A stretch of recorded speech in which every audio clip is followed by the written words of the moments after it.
அக்கா உங்கள் பேர் நம்ம பண்ணை எந்த இடத்துல அமைஞ்சிருக்கு அப்படின்றத பற்றி கொஞ்சம் சொல்லுவாங்க. என்னோடய பேர் சரிதா. பண்ணை நேமத்தாம்பட்டி பெட்ரோல் பங்க் பக்கம், சிவகங்கை மாவட்டம், Karaikudi to Tiruchi road, highway ரோட்டில். அக்கா நம்மள்ட்ட என்னென்ன கோழி இனங்கள் இருக்குக்கா? சிறுவிடா பெருவிடா அந்த மாதிரி இருக்கலாம்? எல்லாமே பெருவிடை மட்டும்தான் இருக்குது. ஒரே ரகம் தான், பெருவிடை மட்டும்தான் வச்சுருக்கேன். பெருவிடைய தேர்வு பண்ணுறதுக்கு என்ன காரணம்க்கா? பெருவிடை தான் அதிகபட்சம் போகும், சிறுவிடை அதிகம் வாங்க மாட்டாங்க. பெருவிடை வந்து கடைகளுக்கும் யூஸ் ஆகும், சில்லறையாகவும் வாங்குவாங்க, மொத்தமாகவும் எடுப்பாங்க. பெருவிடை தான் இந்த பக்கம் அதிகம் விரும்புவாங்க. அது வந்து வெயிட் அதிகமாக வருன்றதுனாலயா? வெயிட் அதிகமாக கேட்குறவங்களும் இருக்காங்க, 1 கிலோவில் வேணும்னு கேட்குறவங்களும் இருக்காங்க. நாங்கள் எல்லா இதுவும் எல்லா விதமான கோழியும் கொடுக்குறோம். எப்படின்னா சின்ன 1 நாள் குஞ்சிலேருந்து 2 கிலோ 3 கிலோ வரைக்கும் உள்ள கோழி எல்லாமே கொடுத்துட்ருக்கோம். அவங்க விரும்புகிறதுக்குன்னா வாங்கிப்பாங்க. முட்டையும் விற்பனை பண்ணுறீங்களா? இல்லை, முட்டை அது இப்போதைக்கு இல்லை, ஆனால் இருக்கப்போ கொடுக்குறோம். இப்போ இதுக்கு வந்து என்னென்ன மாதிரியான நோய்கள்லாம் வருதுக்கா? இயற்கை முறையில் வளர்க்குறதுனால அதிகபட்சம் வராது. ஸோ வந்ததுன்னா அந்த இளாநெல்லி, தூதுவளை, அந்த இது சில மருந்து, நாட்டு மருந்துகள் இருக்குது, அதுகளை அரைச்சி போட்டுருவோம் ஆரம்ப ஸ்டேஜில். கவனிக்கிறத பொறுத்து இருக்குது. ஃபஸ்ட்டே பார்த்துட்டோன்னா தடுத்துடலாம். இப்போ நீங்கள் குஞ்சிலேருந்து வளர்க்குறீங்கன்னா எத்தனை நாள்லேருந்து இந்த மருந்துகள்லாம் கொடுக்க ஆரம்பிக்கிறீங்க? நாங்கள் அதிகபட்சம் இயற்கை முறையில் வளர்க்குறதுனால அந்த இதுக்கெலாம் வேலை இல்லை. இந்த மழை டைமில் வந்து அந்த மழை தண்ணி குடிக்க விடாமல் வச்சுப்போம். மழை தண்ணி குடித்தாலே ஏதாவது பிரச்சனைகள் வரும்ன்றதுக்காக அந்த டைமில் மட்டும் நாங்கள் அந்த மழை தண்ணி குடிக்க விடாமல் உள்ளே வச்சுப்போம். மற்ற டைம்லாம் வெளியில் தான் தெரியும், இயற்கையாக தான் மேயுங்க. அதனால ஃபுல்லாகவே எல்லாம் ஓப்பனில் வெளியில் தான் விட்டுருக்கீங்க? வெளியில் தான் மேயுங்க. இப்போ இரவு நேரத்தில் அடைக்கிறது மட்டும்தான் செட்டு?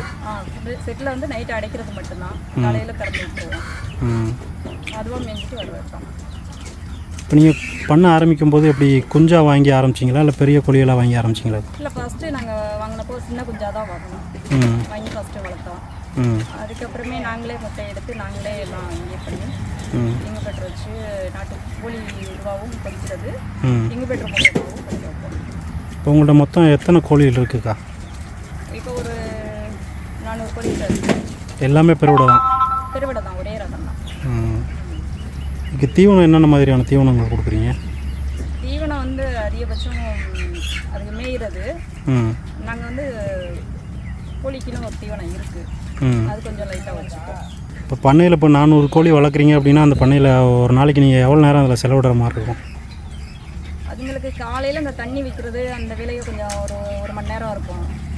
மதியம் ஒரு மணி நேரம் பார்ப்போம், ஈவினிங் 1 மணி நேரம் பார்ப்போம். அவ்வளோதான். காலையில் சாயந்தரம் அதை திறந்து விடுறது, அடைக்கிறது, அது மட்டும்தான். பகல் விட்டு அதுகளுக்கு தண்ணி வச்சு அதுகளுக்கு இற வைக்கிறதோட சரி. அதுக்கப்புறமே அது வெளியில் தான் தெரியுங்க. மதியம் டைமில் தண்ணி இல்லாமல் இருக்கும், அந்த டைமில் தண்ணி பார்த்து வைப்போம். அதுக்கப்புறமே ஈவினிங் தண்ணி வைப்போம். 3 டைம் மட்டும் பார்ப்போம். இப்போ இதை பார்த்துக்கிறதுக்கு ஒரு ஆள் போதுமா? இல்லை, ஒரு ஆள் தான் பார்த்துட்ருக்கோம். இப்போ ஒரு ஆள் தான் நீங்கள் பார்த்துட்ருக்கீங்க. முட்டைகள்லாம் எப்படி நீங்கள் அடை வச்சு பொறிக்க வைக்கிறீங்களா இல்லை இன்குபேட்டராக்கா? அடை வச்சும் பொறிக்க வைக்கிறோம், இங்குபெட்டர் மூலியமாகவும் வைக்கிறோம். நிறைய இருக்கையில் இங்குபெட்டரில் வச்சுப்போம், கம்மியாக இருக்கையில் கோழி மூலியமாக வச்சுப்போம்.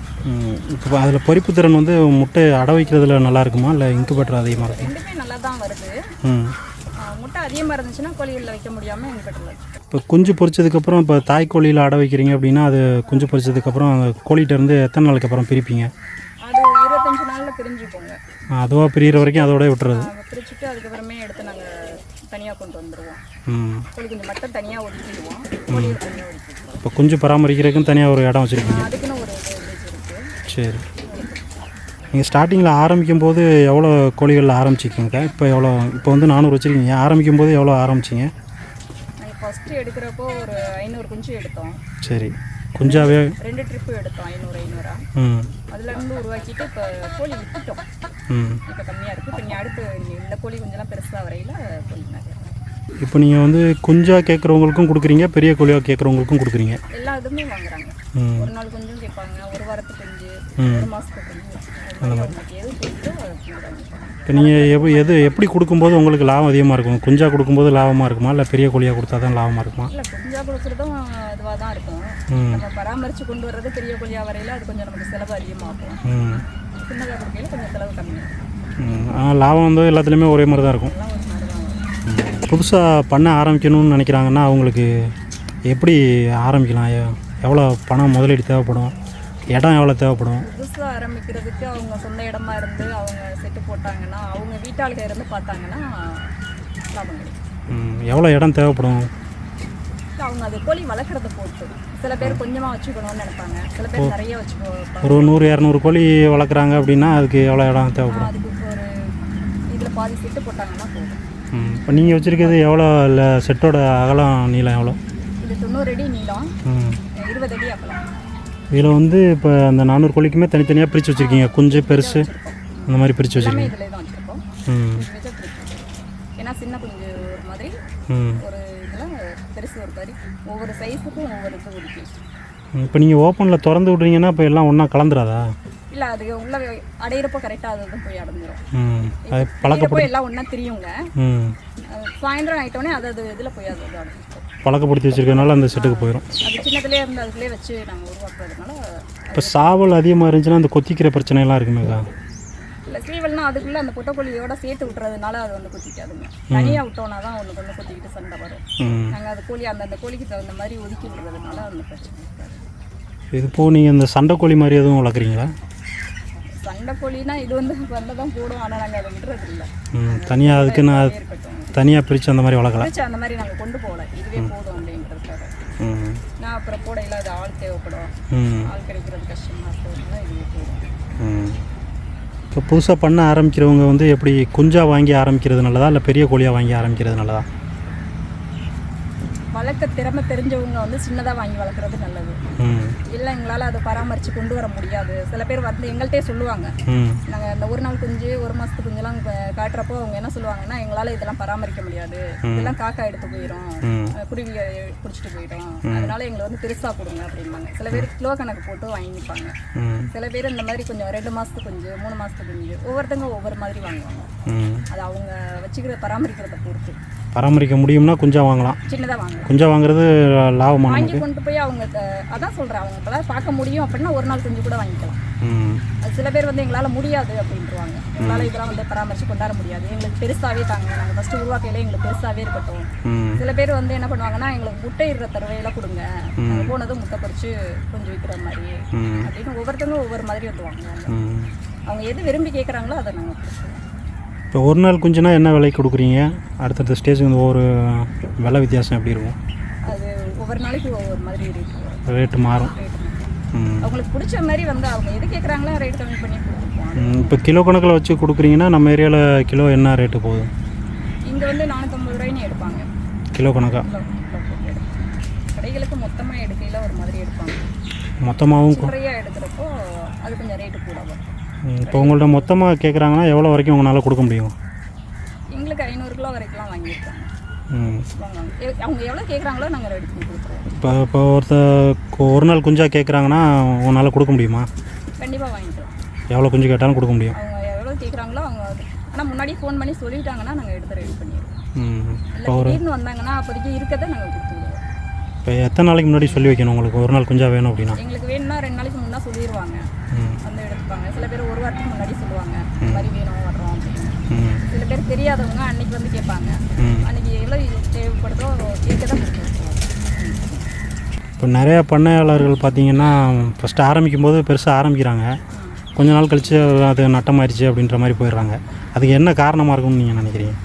சில பேர் எப்படின்னா வேலைக்கு ஆளுகளை வச்சுருப்பாங்க, வேலைக்கு வச்சுருக்கவங்க அவங்க சரியாக அதை வந்து பார்க்காம இருப்பாங்க. அதை வந்து கவனமாக பார்த்தா தான் அதுக்கு நோய் வர்றது பண்ணுறதெல்லாம் கண்டுபிடிக்க முடியும். இவங்க விட்டுட்டு அவங்க வேலை ஆளுக பார்த்துப்பாங்கன்னு இவங்க போயிடுவாங்க, அவங்க வந்து சரியாக கவனிக்க மாட்டாங்க. அதனால தான் தோல்வியடைகிற காரணம். அது ஒவ்வொருத்தவங்க ஒவ்வொரு மாதிரி போடுற முதலீட திரும்ப எடுக்க தெரியாமல் விடுறவங்களும் இருக்காங்க, பல காரணங்கள் இருக்குது. இப்போ நீங்கள் எத்தனை வருஷமாக அதை வச்சுட்ருக்கீங்க? நாங்கள் 3 வருஷம் 4 வருஷம் 4 வருஷம் ஆச்சு. இது போக நீங்கள் கோழி போக வேறு என்னென்ன வளர்க்குறீங்க? ஆட்டு பண்ணை வச்சுருக்கோம், மாடு வச்சுருக்கோம், விவசாயம் பார்த்துருக்கோம். மாடு ஆடு எத்தனை வச்சுருக்கீங்க? ஆடு ஒரு 80 ஆடு வச்சுருக்கோம். மாடு ஒரு 2 மாடு வச்சுருக்கோம், அது வீட்டு யூஸுக்காக வச்சுருக்கீங்க. ஒரு 200 கோழி வச்சு ஒரு பண்ணை ஆரம்பிக்கிறாங்கன்னா அவங்க மாதம் ஒரு வருமானத்தை எதிர்பார்க்க முடியுமா? ஆரம்பத்தில் அவங்க கரெக்டாக வளர்த்துட்டாங்கன்னா கண்டிப்பாக அவங்க எதிர்பார்க்குறதே. இப்போ 200 கோழி வச்சுருக்காங்கன்னா எவ்வளோ மாதம் கிடைக்கும்? ஒரு 10,000 20,000. பராமரித்து அதை முட்டை இட்டு குஞ்சு பறித்து கரெக்டாக கொண்டு வரணும். ஏன்னா நம்ம சொல்கிறது மாதிரி அவங்க பார்க்கணும்ல. நம்ம சொல்லிட்டு அப்புறமே அவங்க அதை எதிர்பார்ப்பை மட்டும்தான், அவங்க வருமானத்தை மட்டும் தான் எதிர்பார்ப்பாங்க. அதை கரெக்டாக பராமரிக்க மாட்டாங்க சில பேர். அதை கரெக்டாக பராமரித்து வந்தாங்கன்னா எடுக்கலாம் அவங்க எதிர்பார்க்குறது. மாதம் ஒரு 10,000 ரூபாயாவது நமக்கு கிடைக்கணும் அப்படின்னா எத்தனை கோழி வச்சு நம்ம முறையாக பராமரிக்கிறோம்?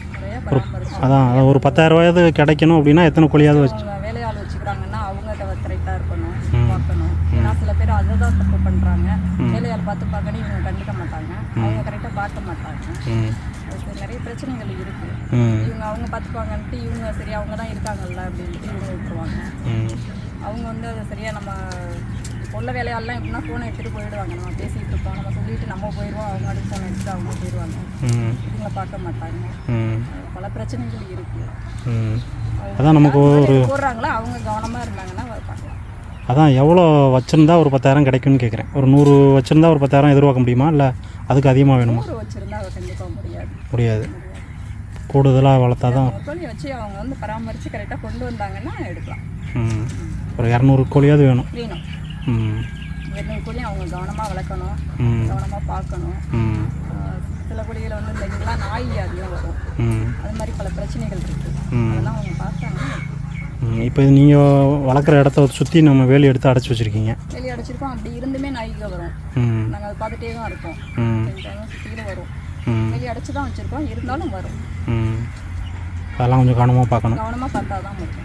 சரிங்க, உங்களோட பண்ணையோட நம்பர் வந்து வீடியோ கீழே கொடுக்கலாம்ல? விற்பனைக்கு கேட்டாங்க, அந்த நம்பர் கொடுத்துட்றேன். இப்போ உங்களுக்கு கோழி வேணும் அப்படின்னா ஒரு 2 நாளைக்கு முன்னாடி சொல்லிட்டா நீங்கள் கொடுத்துருவீங்க. இப்போ லாங்கில் டெலிவரி பண்ணுறதுனாலும் பண்ணுவீங்களா? அவங்க வந்து அன்றைக்கே வந்தாலும் எடுத்துக்கலாம். கோழி வந்து எப்போ வேணாலும் அவங்க வந்து வாங்கிப்பாங்க. காலையில் ஒரு 7 to 12 ஒரு 5 மணி 6 மணி வரைக்கும் வரலாம். இப்போ உங்கள்ட்ட வேணும்னா நேராக வந்து தான் வாங்கணுமா, இல்லை நீங்கள் எதுவும் டெலிவரி பண்ணுறீங்களா? நேராக வந்து வாங்கி. இப்போ வெளியூர்லேருந்து கேட்டாங்கன்னா டெலிவரி பண்ண முடியாதா? இல்லை, அவங்க வந்து வாங்கிக்கிறது தான் நல்லது. ஏன்னா அவங்களுக்கு பார்த்து வாங்குறது தானே கேட்கலாம். நம்ம அனுப்பிட்டு அப்புறம் அவங்களும் மனசு கஷ்டப்படக்கூடாது, நமக்கும் கஷ்டமாயிடும். நம்ம தூரம் அனுப்பிட்டு அவங்களுக்கு மனசு பிடிக்கலைன்னா அது ரொம்ப கஷ்டம் இல்லை. இப்போ நிறைய இடத்துல வந்து பஸ்ஸில் டெலிவரி போட்டு விட்றாங்க, வீடியோவில் காமிச்சிட்டு ஒரு 10 கோழி 20 கோழி. அது வந்து எங்களுக்கு அது சரியாக இப்போ தோணலை, நாங்கள் அதனால் செய்கிறதில்ல. அவங்களே வந்து பார்த்து வாங்குறதா அவங்களுக்கும் மன திருப்தியாக இருக்கும், எங்களுக்கும் திருப்தியாக இருக்கும். சரி, நாங்கள் அந்த இது நேராக வந்து வாங்குறது தான் நல்லது. சரி, ஏன்னா அவங்க வந்து வாங்கினாங்கன்னா அவங்களுக்கும் பிடிச்ச மாதிரி இருக்கும். அவங்களுக்கு எது வேணும் எத்தனை வேணும். சில பேர் ஒன்று வாங்கணும்னு வருவாங்க, இங்கே வந்துட்டு ஒரு 4 வாங்கிக்கிறோம் அப்படின்பாங்க. கோழியை பார்த்து வாங்கும்போது கொஞ்சம் அவங்களுக்கு இன்னும் அதுவாகும். அதனால நாங்கள் நீங்கள் வந்தே வாங்கிக்கணும். ரொம்ப தூரத்தில் இருந்தாலும் வருவாங்க, தேவக்கோட்டையில் இருந்தாலும் வந்து தான் வாங்கிக்கலாம். இப்போ எல்லா நாளுமே ஆள் இருப்பீங்க பண்ணையில்? காலைல 7 மணிலேருந்து சாயந்தரம் 6 மணி, எல்லா நாளும் எப்போ வந்தாலும் வாங்கிக்கலாம். அப்படி இல்லைன்னா அவங்க போர்டில் நம்பர் இருக்கும், அது கூப்பிட்டாங்கன்னா பதில் சொல்லிடுவேன். பக்கத்தில் வெளியில் எங்கேயாவது போயிருந்தோம்னா வெயிட் பண்ணலாம். சரி, சரிக்கா, இவ்வளோ நேரம் கேட்ட கேள்விகளுக்கு பொறுமையாக பதில் சொன்னதுக்கு ரொம்ப நன்றிக்கா.